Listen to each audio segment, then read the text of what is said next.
നിങ്ങൾ പറയുന്ന എല്ലാം തമാശകള്, മറ്റവർ പറയുന്ന തമാശ എന്താണ്? അനിമോൾക്ക് മറ്റുള്ള ആളുകളെ കുറിച്ച്, മറ്റുള്ള ആളുകളുടെ ലൈഫിനെ കുറിച്ചിട്ട് എന്ത് തമാശയും പറയാം എന്നുള്ളത് തന്നെയാണ് ഇപ്പൊ ഓരോന്നോരോന്നായി പുറത്തേക്ക് വന്നുകൊണ്ടേയിരിക്കുന്നു എന്നുള്ളതാണ് അല്ലെ. ഇവിടെ അനുമോളെ വെള്ള പൂശുന്ന ഒരു കൂട്ടം ആളുകളുണ്ട്. അവരോട് എനിക്ക് ഒന്നേ പറയാനുള്ളൂ, അനുമോളും തെറ്റുകൾ ചെയ്തിട്ടുണ്ട്. അനുമോൾ ഒന്നും ചെയ്തില്ല എന്ന് പറയുമ്പോ നമ്മളത് നോക്കിയിരിക്കുന്നത് ശരിയല്ലല്ലോ. നമ്മൾ എല്ലാ കാര്യങ്ങളും തുറന്നു പറയുക എന്നുള്ളതാണ്, എല്ലാ കാര്യങ്ങളും തുറന്ന് കാണിക്കുക എന്നുള്ളതാണ്. ലാലേട്ടൻ തന്നെ അനുമോളോട് പറഞ്ഞൊരു വിഷയമാണത്. എല്ലാ ആഴ്ചയിലും അനുമോളെ വന്ന് ലാലേട്ടൻ ഇങ്ങനെ എന്തിനാ ചൊറിയുന്നത്, എന്തിനാ ചൂടാവുന്നതെന്ന് ഒരു കൂട്ടം ആളുകൾ ചോദിച്ചില്ലേ? അവർക്കുള്ള മറുപടിയാണിത്. മറ്റുള്ള ആളുകളുടെ ലൈഫ് വെച്ചിട്ട് തമാശ കളിക്കല്ലേ അനുമോളെ എന്ന് അകത്ത് നിന്ന് ലാലേട്ടൻ പറഞ്ഞപ്പോ ആരും ഒന്നും മൈൻഡ് ചെയ്തില്ല. ഇപ്പൊ ഓരോന്ന് കറക്റ്റ് പന്തി വന്നില്ലേ? ജയിക്കാൻ വേണ്ടി ഞാൻ പലതും പറഞ്ഞിട്ടുണ്ടാകും എന്ന് പോലും ഈ അനുമോള് പറഞ്ഞു എന്നുള്ളതാണ്. അതുകൊണ്ടേ നമുക്ക് നേരെ വീഡിയോയിലോട്ട് കിടക്കാം. അനുമോൾ അവിടെ കുറച്ച് കാര്യങ്ങൾ കാണിച്ചു കൂട്ടിയിട്ടുണ്ട്. അത് ഞാൻ കാണിച്ചു തരിക തന്നെ ചെയ്യും. കാണാം. സംഭവം നീ പറഞ്ഞില്ലേ? എന്താ പറഞ്ഞില്ലേ? അത് വെറുതെ പറഞ്ഞല്ല. പക്ഷെ അതെന്ത് എത്രത്തോളം ജീവിതത്തിൽ ബാധിച്ചെന്നറിയാമോ? ഇപ്പൊ സന്തോഷമായ ഇങ്ങനെ അറിയാതെ പറയുന്ന കാര്യങ്ങൾ ക്ഷമ പറഞ്ഞ് തീരാവുന്ന പ്രശ്നങ്ങളെക്കാട്ടി വലുതായി കഴിഞ്ഞാൽ എന്ത് ചെയ്യും? ഒന്നും ചെയ്യാനില്ല. കാരണം എന്താ വെച്ചിട്ടുണ്ടെങ്കിൽ നിങ്ങളുടെ ലൈഫ് വെച്ചിട്ട് അനുമോൾ അവിടെ നിന്ന് പറഞ്ഞ ഈ കാര്യത്തെ നൂറ പോയി ചോദിക്കുന്നുണ്ട്. അതായത് എന്തിനാണ് നീ അത് പറഞ്ഞത്, അവർക്ക് വിഷമമായില്ലേ എന്നുള്ളത്. അപ്പൊ അവള് പറഞ്ഞ മറുപടി കേൾക്കണ്ടേ? കേട്ടോ. എന്നിട്ട് അപ്പാൻ ക്ഷമിച്ചു പറഞ്ഞതാണ്. വീണ്ടും എന്തിനാണ് കളിച്ചിട്ട് പുറത്ത് പോയിട്ടുണ്ടെങ്കിൽ പോകുന്ന അറിയാം. എന്തിനാണ് കളിച്ചിട്ടുണ്ടോന്നത്? എന്തിനാ വീണ്ടും കൊണ്ടുവന്നത്? കഴിഞ്ഞ കാര്യം. പക്ഷെ അത് അനുഭവിക്കണം. അവരെ കുറിച്ച് പറഞ്ഞ കാര്യങ്ങളല്ലേ, അത് തെറ്റുപറ്റിയെങ്കിൽ തിരുത്തുക എന്നല്ലാതെ അതിന്റെ അകത്ത് നിന്ന് പോലും ഈ വിഷയം കഴിഞ്ഞതിന് ശേഷം നൂറയോട് പോയി പറഞ്ഞതാ. എന്തൊക്കെയാണ് കണ്ടോണ്ടിരിക്കുന്നത്. എന്ത് ഇതേ സമയത്ത് നമ്മളെ സൈഡിൽ നിന്ന് ഈ ഇരിക്കുന്ന വ്യക്തിക്കാണ് അങ്ങനെ ഒരു വിഷയം ഉണ്ടായെങ്കിൽ എന്ത് ചെയ്യും? എന്റെയും ജീവിതത്തിന് ഒരു വിലയില്ലേ? എടായി തോന്നിയത് വിളിച്ചു പറയാനാണെങ്കിൽ എല്ലാവർക്കും പറഞ്ഞു വിലയാ. അപ്പാനിക്കും ബിൻസിക്കും ഒരു നെഗറ്റീവ് ഇമേജ് കൊടുക്കാൻ ഞാൻ ഉദ്ദേശിക്കുന്നു. അയ്യോ, അത് അതിന്റെ ആവശ്യമില്ല. ഞങ്ങള് അങ്ങനെ നെഗറ്റീവ് വന്നാലും പോസിറ്റീവ് ഒന്നില്ല. അങ്ങനെ ഒരു നെഗറ്റീവ് അങ്ങനെ ഒരു എല്ലാം ഡിസ്കസ് ചെയ്താണ് നമ്മുടെ കൂട്ടുകാരാണ്. അപ്പൊ അവിടുത്തെ പോയി പറഞ്ഞു കൊടുത്തു. ഇതൊരു ഷോയാണ്. അവിടെ എന്റെ അനു അങ്ങനെ അനീഷിന്റെ അടുത്ത് എന്താ കാണിച്ചത്? അനീഷിന്റെ കൈയും കലാശവും കാണിച്ച് ഈ ചായാന്നും വിളിച്ച് ഇങ്ങനെ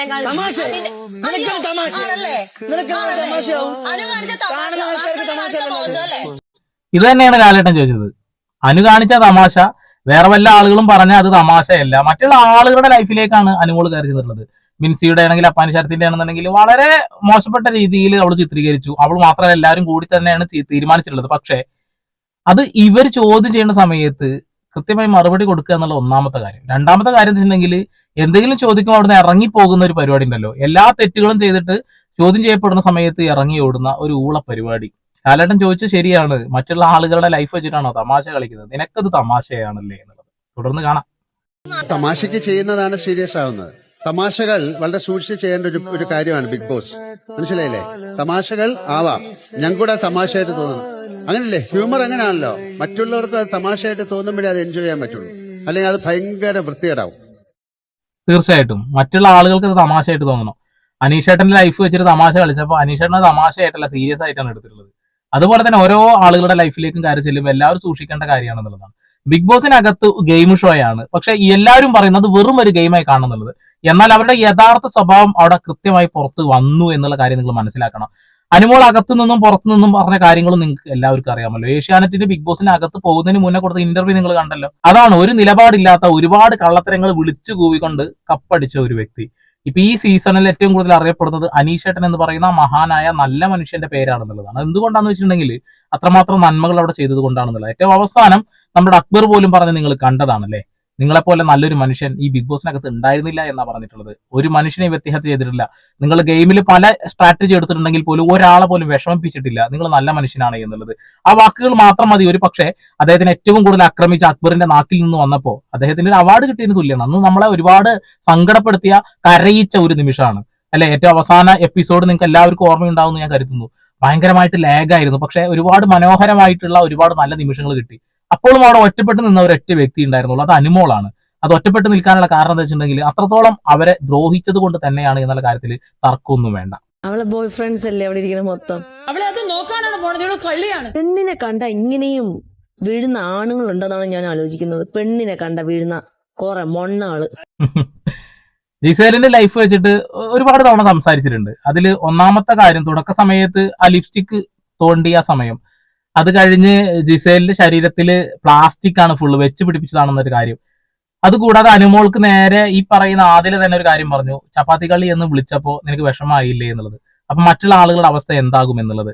അതുകൂടാതെ തന്നെ ഷാനവാസ് ഖാന്റെ അടുത്ത് പോയിട്ട് ഈ പറയുന്ന അനുമോൾ പറഞ്ഞൊരു വാക്കുണ്ട്, എന്റെ ശരീരത്തിന് സിലിക്കണോ അങ്ങനെ എന്തോ ആണ് എന്ന് ആദില പറഞ്ഞു എന്നുള്ളത്. അത് ജനങ്ങൾ കാണുമ്പോൾ ഏത് രീതിയിൽ എടുക്കും എന്നുള്ളതാണ് അനുമോൾ പറഞ്ഞത്. പക്ഷെ മറ്റുള്ള ആളുകളുടെ ലൈഫ് ആ നാക്കുകൊണ്ട് അമ്മാനമാടിയത് അവള് മറന്നുപോയി. ആ ആണ് നിന്റെ മനസ്സിൽ ഒന്നുമില്ല നീ. എനിക്ക് സൂചിപ്പിക്കാൻ അറിയില്ല.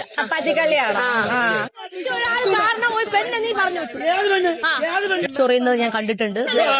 കുളിക്കുന്നില്ല എന്നും എനിക്ക് മനസ്സിലായിട്ടുണ്ട്. പബ്ലിക്കായിട്ട് പറഞ്ഞു കക്കും ഞാൻ എന്നെ കള്ളി എന്ന് വിളിക്കരുത്. ഈ ഒരൊറ്റ ക്ലിപ്പിൽ തന്നെ എല്ലാ ഡീറ്റെയിൽസും ഉണ്ടല്ലേ. ആ തലയിലെ പേനിനെ കുറിച്ച് അനുമോൾ എല്ലാവരുടെ മുന്നിൽ വെച്ച് പറഞ്ഞു എന്നുള്ളൊരു കഥ. പിന്നെ അതുകൂടാതെ തന്നെ അക്ബറിനെയാണ് ഒരുപാട് വളരെ മോശപ്പെട്ട രീതിയിൽ ചിത്രീകരിച്ചിട്ടുള്ളത്. അതായത് നോട്ടം കണ്ടില്ലേ, അതിനെ വെളുപ്പിക്കാൻ ഇവിടെ ഒരുപാട് നാളുകൾ നടന്നു. പക്ഷെ അത് എന്തുദ്ദേശമാണെന്നുള്ളത് വീഡിയോ കണ്ട ഏതൊരു മനുഷ്യനും മനസ്സിലായതാണെന്നുള്ളതാണ്. ബസ്സിലുള്ള അവസ്ഥ അതും കൂടി ഒന്ന് കാണിച്ചു തരാം. ഞാൻ ചോദിച്ചിട്ടുള്ള കാര്യമാണ് അതൊക്കെ.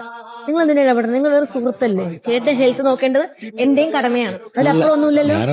അതിലപ്പുറം ഞങ്ങൾ തമ്മിലുണ്ട്. എനിക്ക് സൂചിപ്പിക്കാൻ അറിയില്ല. ഇതൊക്കെ കാണാനും കേൾക്കാനും മേളിലൊരാളുണ്ടേ. ആളുകളെ ലൈഫ് വെച്ച് കളിച്ചതാണ്. കൃത്യമായിട്ട് എല്ലാ വിഷ്വലും ഈ വീടിന്റെ അകത്ത് ഉണ്ട് എന്നുള്ളതാണ്. ഒരാളുടെ ലൈഫ് അല്ല, പല ആളുകളുടെ ലൈഫ് വെച്ച് കളിച്ചു. അപ്പാനി ശരത്താണെന്നുണ്ടെങ്കിലും അനീഷേട്ടനാണെന്നുണ്ടെങ്കിലും ഗീസേലിന്റെ ലൈഫ് ആണെന്നുണ്ടെങ്കിലും ഒരുപാട് ആളുകളുടെ ലൈഫ്, ബിൻസി, അവരുടെ ഒക്കെ ലൈഫ് വെച്ചിട്ട് നന്നായിട്ട് അമ്മാനമാടിയിട്ടുണ്ട്. അതിന്റെ ഉദാഹരണങ്ങളാണ് ഇപ്പൊ കണ്ടുകൊണ്ടിരിക്കുന്നത്. ഈ ക്ലിപ്പും കൂടി കണ്ട വിശേഷായി. എന്താണ്ട് ഒരു പെണ്ണ് ചെക്കന് അടുത്ത് വന്ന് ഇരുന്ന് എന്താണ് ചെയ്യുന്നത്? ഉമ്മ കൊടുക്കും, കിസ് ചെയ്യും. നിങ്ങൾ എന്തിനാ അവിടെ ഇരിക്കുന്നേ? എല്ലാരും വാ.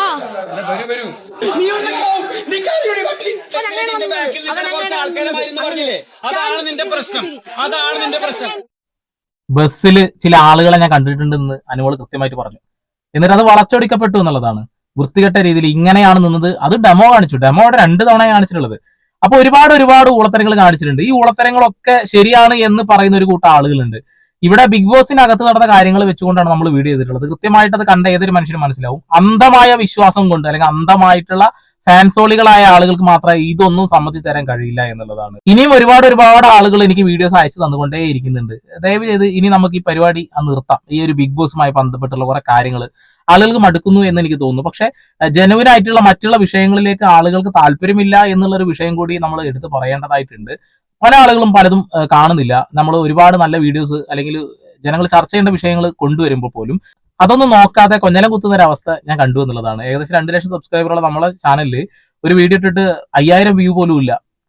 ഒരു ആത്മീയതയുടെ പേരിൽ ഒരുപാട് ആളുകളെ പറ്റിച്ച ജിജി മാരിയോ, അതേപോലെ തന്നെ ജോസഫ് മാരിയോ, അവരെ കുറിച്ചിട്ട് അവര് ചാരിറ്റിയുടെ പേരിൽ ആളുകളെ പറ്റിക്കുന്നതിനെ കുറിച്ചിട്ടൊരു ഡീറ്റെയിൽ വീഡിയോ ചെയ്തിട്ടുണ്ടായിരുന്നു. അപ്പൊ അതൊന്നും ആളുകൾക്ക് കാണാൻ താല്പര്യമില്ല. എല്ലാവർക്കും ആവശ്യം കുൽസിതവും ബിഗ് ബോസും തന്നെയാണെന്നുള്ളതാണ്. ഈ ഒരു ട്രെൻഡ് മാറുന്നത് വരെ ചിലപ്പോൾ ഇതൊക്കെ തന്നെയാവും ആളുകൾ കാണാൻ ആഗ്രഹിക്കുന്നുണ്ടാവുക. എല്ലാ വാർത്തകളും കാണാൻ ശ്രമിക്കുക. എല്ലാ ഡീറ്റെയിൽസും വെച്ചിട്ടാവും നമ്മൾ വീഡിയോസ് ചെയ്യുന്നുണ്ടാവുക. അപ്പൊ കൂടെ നിൽക്കുക. വീണ്ടും വരെ പുതിയ വാർത്താവിശേഷങ്ങളുമായി സന്ദീപ് സൈനിങ് ഓഫ്.